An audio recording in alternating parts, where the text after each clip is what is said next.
Magandang araw po sa mga kababayan nating magsasaka at mga negosyante or business-minded na mga kababayan natin dito sa Pilipinas. Ito po, tingnan nyo, nakita nyo po yung bigas. Ito po yung output or actual na output ng bigas ng Shinong Rice Mill Machine.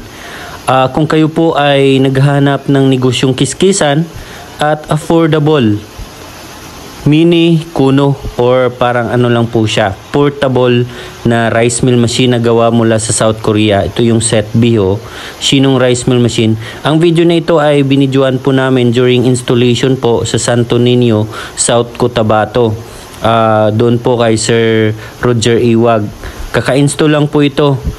That's why binidyoan po namin for documentation para po maipakita sa inyo kung gaano po ba kaganda ang machine na ito. Kung kayo ho ay naghahanap ng maliit lang po na space na kailangan sa paglalagyan ng machine at single phase lang na kuryente na supply ang kailangan. Ayan tingnan nyo, malinis na po yung palay dito dahil sa paddy cleaner na made in South Korea. Ito po ay sa set B kung ang gusto niyo naman po ay set B. Isang Shinong Rice Mill Machine, isang elevator at isang made in Korea na paddy cleaner. Ito po yung separate na labasan ng broken rice at good rice. Ayan na po.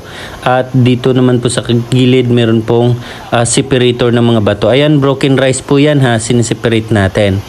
So ngayon po, ayan, napakaganda po ang quality na output ng bigas ng machine na ito. Dapat po 14% and below yung moisture content ng palay para po makapag-produce po tayo ng good quality na output ng bigas. Yun po ang sikreto para makapagbinta rin po tayo na maganda yung quality ng bigas. Hindi po siya masyadong durog at walang mga bato. Dahil ang machine na ito ay meron na po naka-built-in na distuner at broken rice separator. Ang kagandahan naman dito sa paddy cleaner natin na made in South Korea ay malinis din po ang quality. Okay? Maganda po ang paglilinis ng palay. O ayan makikita nyo po yung ayan yung control. Kung gusto nyo po maraming darak, kunti yung darak, meron po adjustment. Ayan ito yung safeter. Nililinis niya po yung palay or bigas. Yung mga bato, yung mga dumi ay sinisiperate. Tapo na po yung mga dumi. Ayan. So, good rice na po yan, Dumaan na po yan sa paddy cleaner. Ayan na po. Doon sa loob yung distuner. Yung mga bato, sinisiperate niya. At dito, good rice na siya. Makikita nyo, malinis na po yan. Kung gusto nyo pangbinta or magnegosyo kayo ng bigas, ayan tingnan nyo. Wow, nakaka-proud talaga ang Shinong Rice Mill Machine. Ganun po kaganda ng quality ng bigas. Pero nakadepende po sa variety. Meron po kasing variety ng bigas or palay na manipis. Kaya kahit gaano kaganda yung machine, broken rice yung iba. So ito, ayan, meron siyang control. Yung control mula 0 to 4. Kung gusto natin paputiin or broken or brown rice lang, black rice, pwede rin po dito. Good rice yan, good palay, galing po sa paddy cleaner. Saan pa ba kayo? Hindi na po kailangan mag-install ng 3-phase transformer. Single phase lang, 3.3 horsepower. Lahat po ay nasa 5.6 horsepower lang, nasa 3.8 kilowatts ang consumption ng kuryente.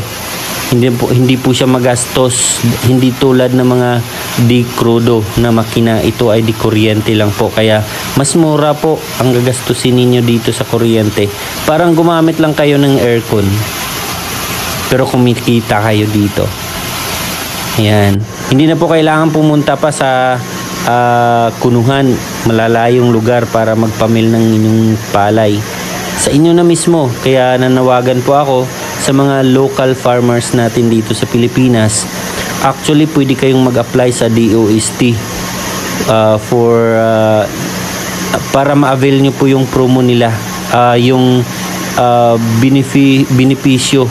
Meron po silang mga offer yung DOST. Marami na pong mga Pinoy na nag-avail sa DOST na bumili po ng Shinong Rice Mill Machine.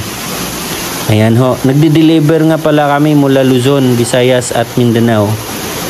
Free installation na po guys ha. Ayan. Kapag Luzon at Tawid Dagat, Visayas at Mindanao, basta Tawid Dagat mula Maynila, meron na po shipping fee. Okay?